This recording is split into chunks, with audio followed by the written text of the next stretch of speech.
Poem for class 12, A Lament, composed by P.B. Shelley. The meaning of lament is to wail, mean विलाप करना.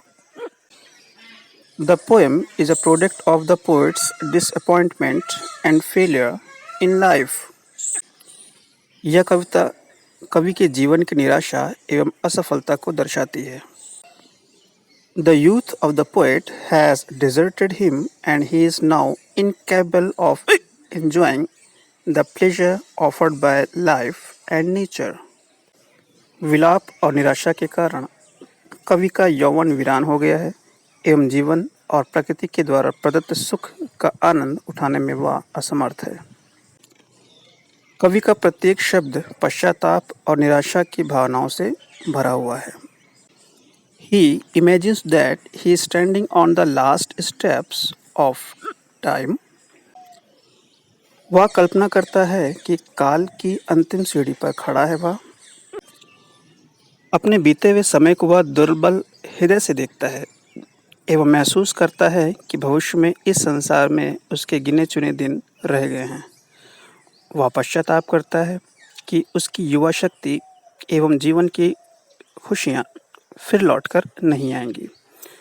अब उसके दिन और रात नीरस और आनंदहीन हैं.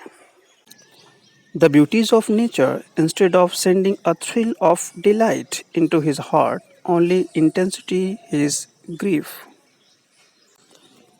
प्रकृति का सौंदर्य अब उसके हृदय को हर्षोल्लास नहीं देता है, वरन वह उसके दुख को बढ़ा देता है.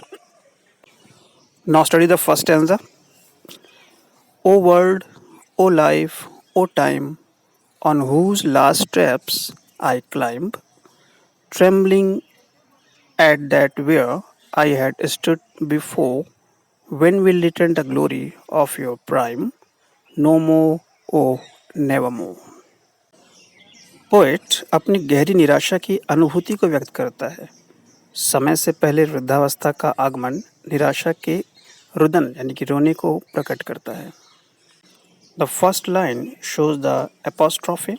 Here the poet addresses world, life and time. संसार को, जीवन को और समय को संबोधित करते हुए कहता है, जिसकी आखिरी स्टेप पर यहाँ पर पोएट जीवन को सीढ़ी से तुलना करता है. He compares his life to a ladder and the poet imagines himself to be standing on its last rung. उसके लास्ट स्टेप पर वो खड़ा हुआ अपने आप को देखता है. He feels that the period allotted to him is coming to a close. वह महसूस करता है कि जो समय उसको दिया गया था अब उसके वह अंतिम पड़ाव पर खड़ा हुआ है, उसका अंतिम समय करीब है. Now third line. Trembling at that where I had stood before. Trembling mean कांपना. मैं उस स्थान पर खड़ा होकर कांप रहा हूँ. Where I had stood before, जहाँ पर मैं strongly कभी पहले खड़ा हुआ करता था. He remembers that time when he used to stand firmly in the world, but now his legs are trembling like an old man. Next line. When will return the glory of your prime? Prime mean youth.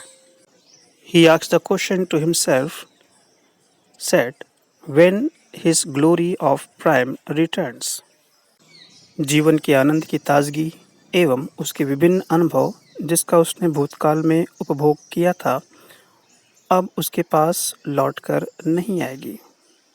No more, O never more. वह समय अब सदा के लिए चला गया है, कभी न लौट कर आने के लिए है.